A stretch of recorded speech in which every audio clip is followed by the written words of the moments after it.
ಮಹಾತ್ಮ ಗಾಂಧೀಜಿಯವರು ಬೆಳಗಾವಿನಲ್ಲಿ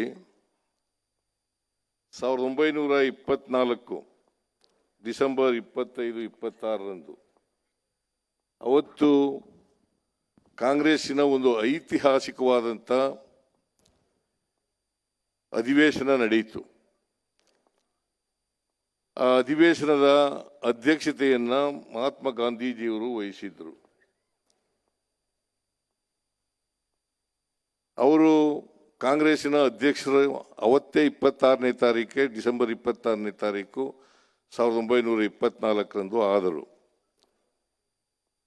ಅದೇ ಮೊದಲು ಅಧ್ಯಕ್ಷರಾದದ್ದು, ಕಾಂಗ್ರೆಸ್ನ ಅಧ್ಯಕ್ಷರಾದದ್ದು, ಮತ್ತು ಅದೇ ಕೊನೆಯ ಅಧ್ಯಕ್ಷ ಸ್ಥಾನ. ಮತ್ತೆ ಅವರು ಕಾಂಗ್ರೆಸ್ಸಿನ ಅಧ್ಯಕ್ಷರಾಗಲಿಲ್ಲ.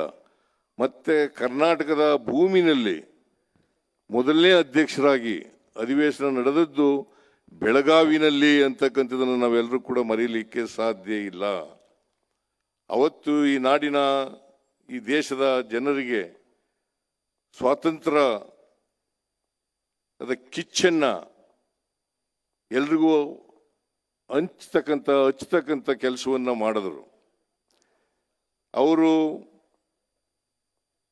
ಅವರ ಭಾಷಣದಲ್ಲಿ ಅಹಿಂಸೆ, ಸತ್ಯ, ಸಮಾನತೆ, ಗ್ರಾಮೀಣ ಅಭಿವೃದ್ಧಿ, ಹೀಗೆ ಅನೇಕ ವಿಚಾರಗಳನ್ನು ಪ್ರಸ್ತಾಪ ಮಾಡಿ, ಅದರಲ್ಲೂ ವಿಶೇಷವಾಗಿ ಮಹಿಳೆಯರಿಗೆ ಸಬಲೀಕರಣ ಆಗಬೇಕು ಅಂತಕ್ಕಂಥ ವಿಚಾರವನ್ನು ಇಟ್ಕೊಂಡಿದ್ದರು.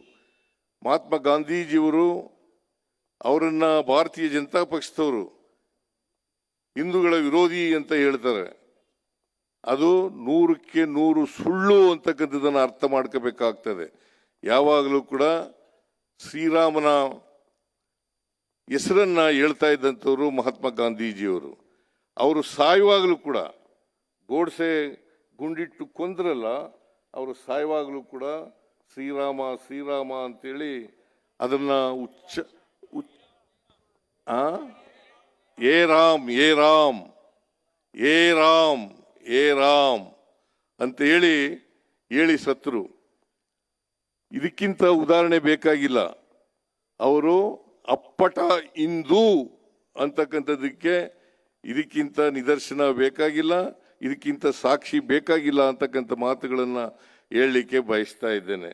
ಅದರಿಂದ ಅವರು ಯಾವತ್ತೂ ಕೂಡ ಹಿಂದೂ ಧರ್ಮದ ವಿರೋಧ ಇರಲಿಲ್ಲ, ಆದರೆ ಸುಧಾರಣೆಯನ್ನು ಬಯಸಿದ್ರು.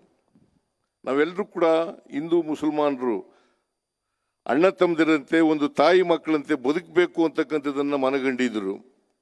ಅವರು ಜೀವನದ ಉದ್ದಕ್ಕೂ ಕೂಡ ದೇಶಕ್ಕೆ ಬರೀ ಸ್ವಾತಂತ್ರ್ಯ ತಂದು ಕೊಟ್ಟಿದ್ದಲ್ಲ, ಸ್ವಾತಂತ್ರ್ಯದ ಜೊತೆಗೆ ಅವರು ಬಯಸಿದ್ದದ್ದು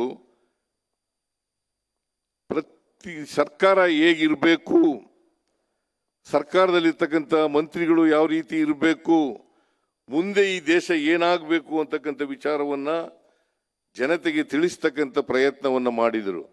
ಆದರೆ ಭಾರತೀಯ ಜನತಾ ಪಕ್ಷದವರು ಗೂಡ್ಸೆ, ಒಬ್ಬ ಮತಾಂಧ, ಅವರನ್ನು ಗುಂಡಿಕ್ಕಿ ಕೊಂದರು ಅಂತಕ್ಕಂಥದ್ದನ್ನು ಇವತ್ತು ನಾವು ಮರೀಲಿಕ್ಕೆ ಸಾಧ್ಯ ಇಲ್ಲ.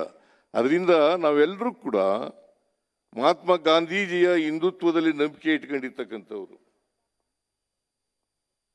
ಅವರು ಸಮಾಜದಲ್ಲಿ ಒಡಕನ್ನು ಉಂಟು ಮಾಡ್ತಕ್ಕಂಥ, ಜಾತಿಗಳ ನಡುವೆ ಸಂಘರ್ಷವನ್ನು ಉಂಟು ಮಾಡ್ತಕ್ಕಂಥ ಕೆಲಸವನ್ನು ಮಾಡ್ತಕ್ಕಂಥವ್ರು ಭಾರತೀಯ ಜನತಾ ಪಕ್ಷದವರು. ಅವರು ಮನುವಾದಿಗಳು ಅಂತಕ್ಕಂಥದ್ದನ್ನು ನಾವು ಈ ಸಂದರ್ಭದಲ್ಲಿ ಹೇಳಲಿಕ್ಕೆ ಬಯಸ್ತಾ ಇದ್ದೇನೆ. ನಮ್ಮ ದೇಶದ ಇತಿಹಾಸವನ್ನು ನಾವು ನೋಡಿದಾಗ ಅನೇಕ ಜನ ಸಾಧು ಸಂತರುಗಳು, ಸಮಾಜ ಸುಧಾರಕರುಗಳು, ದಾರ್ಶನಿಕರು, ಅವರೆಲ್ಲರೂ ಕೂಡ ನಮ್ಮ ಜಾತಿ ವ್ಯವಸ್ಥೆಯನ್ನು ಖಂಡಿಸಿ ಅದರ ಬದಲಾವಣೆಗೋಸ್ಕರ ಪ್ರಯತ್ನವನ್ನು ಮಾಡಿರ್ತಕ್ಕಂಥದ್ದು. ಬಸವಾದಿ ಶರಣರಿಂದ ಹಿಡಿದು ಇನ್ನೂ ಅನೇಕ ಜನರು ಕೂಡ ಅದನ್ನು ಮಾಡಿರ್ತಕ್ಕಂಥದ್ದು. ಅದನ್ನೇ ಬಾಬಾ ಸಾಹೇಬ್ ಅಂಬೇಡ್ಕರ್ ಅವರು ಸಂವಿಧಾನದಲ್ಲೂ ಕೂಡ ಅಳವಡಿಸಿ ಆ ಸಂವಿಧಾನವನ್ನು ನಾವು ಇವತ್ತು ಕೂಡ ಎಲ್ಲ ಅವರು ಹೇಳಿದಂಥ ಎಲ್ಲ ಅನೇಕ ವಿಚಾರಗಳನ್ನು ನಾವು ನೋಡಲಿಕ್ಕೆ ಸಾಧ್ಯ ಆಗ್ತದೆ. ನಾವು ಕಾಂಗ್ರೆಸ್ನವರು ಸಂವಿಧಾನದ ಪರವಾಗಿರ್ತಕ್ಕಂಥವರು, ಭಾರತೀಯ ಜನತಾ ಪಕ್ಷದವರು ಕಾಂಗ್ರೆಸ್ಗೆ ವಿರುದ್ಧವಾಗಿರ್ತಕ್ಕಂಥವ್ರು.